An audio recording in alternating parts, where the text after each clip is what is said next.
Shalom, salam sejahtera bagi saudaraku yang dikasihi Tuhan dimanapun berada. Kiranya tetap penuh sukacita dan semangat di dalam cinta kasih Tuhan. Sebelum kita memulai aktivitas kita, marilah kita merenungkan firman Tuhan yang menjadi kekuatan bagi kita di dalam melakukan segala pekerjaan. Marilah bersaat teduh. Kasih karunia dan damai sejahtera dari Allah Bapa Tuhan kita dan dari anaknya Tuhan Yesus Kristus menyertai saudara sekalian. Amin. Firman Tuhan untuk kita pada hari ini disesuaikan dengan Almanak HKBP Selasa 19 April 2022, tertulis dalam kitab Yehezkiel 11 ayat 19. Saya akan bacakan bagi kita dalam bahasa Batak dan bahasa Indonesia. Hezekiel 10 sada ayat 10 sia. Jadi lehnokuma tunasida roha si samujur jala suatonoku tondi naibaru tubagasan ate-ate nasida jala paholangokuma roha batu sian daging nasida jala lehonokuma tunasida roha sibuk. Yehezkiel 11 ayat 19. Aku akan memberikan mereka hati yang lain dan roh yang baru di dalam batin mereka. Juga aku akan menjauhkan dari tubuh mereka hati yang keras dan memberikan mereka hati yang taat. Demikianlah firman Tuhan. Taat. Ketaatan adalah merupakan tanda bahwa kita mengasihi Tuhan. Bila kita mengasihi seseorang, tentu kita akan berusaha semaksimal mungkin untuk membuat dia bahagia. Orang yang mengasihi Tuhan tentu memiliki hubungan yang sangat dekat dengan Tuhan. Kerinduannya, sukacitanya adalah berbuat hal-hal yang menyenangkan hati Tuhan. Hatinya mengasihi dan merenung-renungkan firman Tuhan siang dan malam. Ketaatan berarti ketundukan kita, kemauan kita melakukan apa yang dikehendaki Tuhan. Mengapa di dalam perikop kita pada hari ini Yehezkiel menubuatkan kalau Allah Tuhan akan memberikan hati yang taat kepada bangsa Israel? Karena memang bangsa itu tetaplah bangsa yang tegar tengkuk. Berganti-ganti raja yang memimpin mereka, berganti-ganti nabi yang membimbing kerohanian mereka. Ya, mereka tetap saja kembali dan kembali lagi menjadi orang yang tidak taat dan setia kepada Allah. Mereka percaya kepada dewa-dewa, mereka percaya kepada bangsa-bangsa, kepada para raja, kepada bangsawan dan pembesar-pembesar negeri.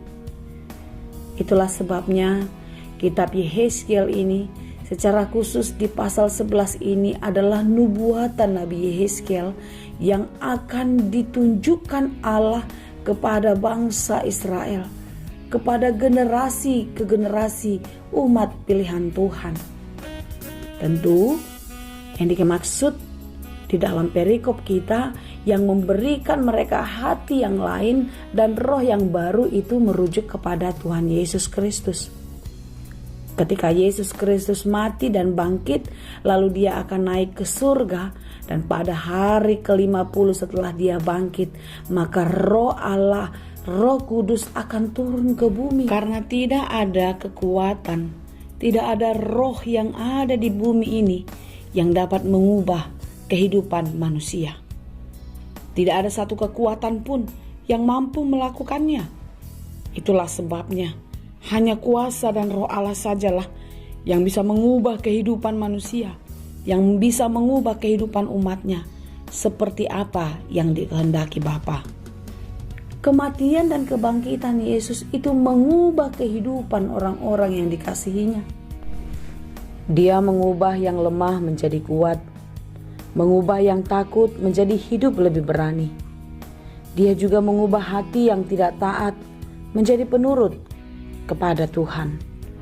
Ya, Tuhan sanggup mengubah segala sesuatunya seturut dengan kehendaknya.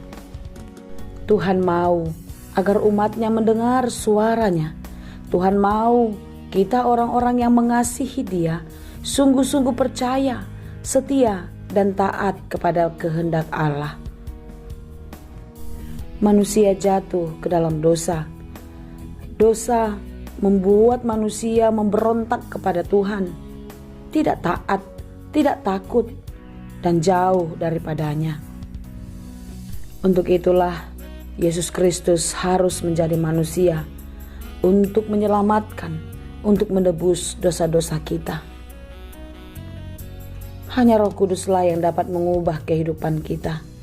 Hanya Roh Allah sajalah yang bisa memulihkan kehidupan kita menjadi lebih baik, menjadi ciptaan yang baru. Dia mati untuk menebus dosa-dosa kita.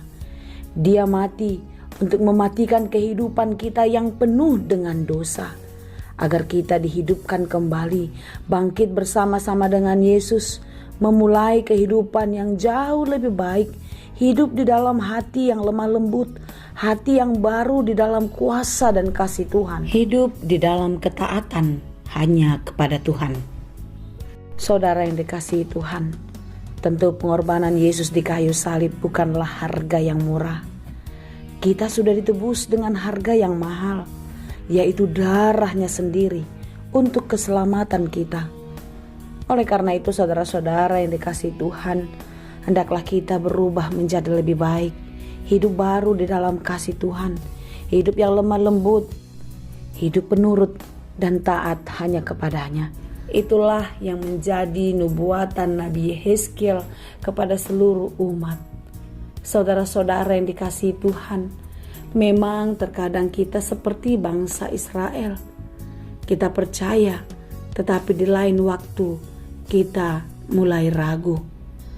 Kita setia, tapi di lain waktu kita mulai berpaling kepada yang lain.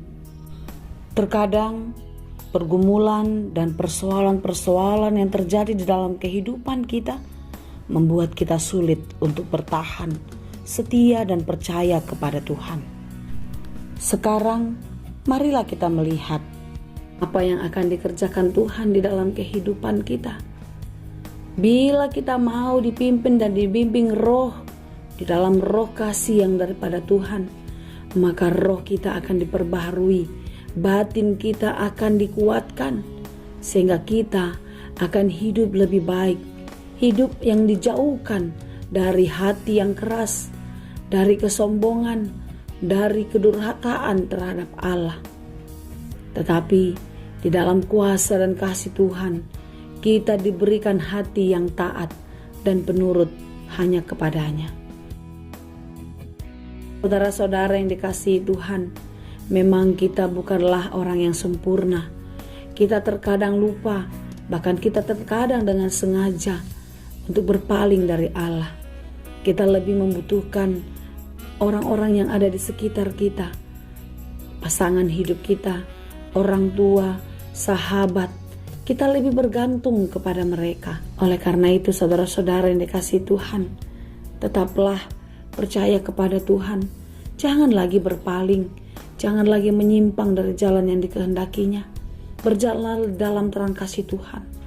Sekalipun di dalam perjalananmu engkau harus melewati panasnya matahari, harus melewati dinginnya malam, harus melewati jalan yang terjal, jalan yang berbatu, jalan yang berlobang-lobang, yang penuh lumpur. Ya, hidup kita memang tidak selalu berjalan dengan baik dan mudah, tetapi percayalah, Allah akan memberikan hati yang taat kepada kita untuk tetap percaya dan mengandalkan Dia. Jangan pernah andalkan kekuatanmu, jangan pernah andalkan pikiranmu, jangan pernah andalkan dunia, tetapi andalkanlah Tuhan senantiasa di dalam perjalanan kehidupanmu. Tuhan Yesus memberkati. Amin. Terima kasih Tuhan untuk firman-Mu hari ini. Firman-Mu yang mengubah hidup kami menjadi lebih baik. Firman-Mu mengarahkan hati kami untuk tetap setia dan percaya kepadamu. Engkaulah satu-satunya kekuatan, harapan kami di dalam menjalani hari-hari kehidupan kami. Kami mau berserah dan menyerahkan seluruh kehidupan kami hanya di dalam pemeliharaan kasih Tuhan. Terima kasih Bapa, Kami puji dan kami sembah Engkau hanya di dalam Yesus Kristus, Juru Selamat kami yang hidup. Anugerah Tuhan kita Yesus Kristus, kasih karunia Allah Bapa, dan persekutuan Roh Kudus, itulah kiranya yang menyertai dan memberkati kamu sekalian. Amin.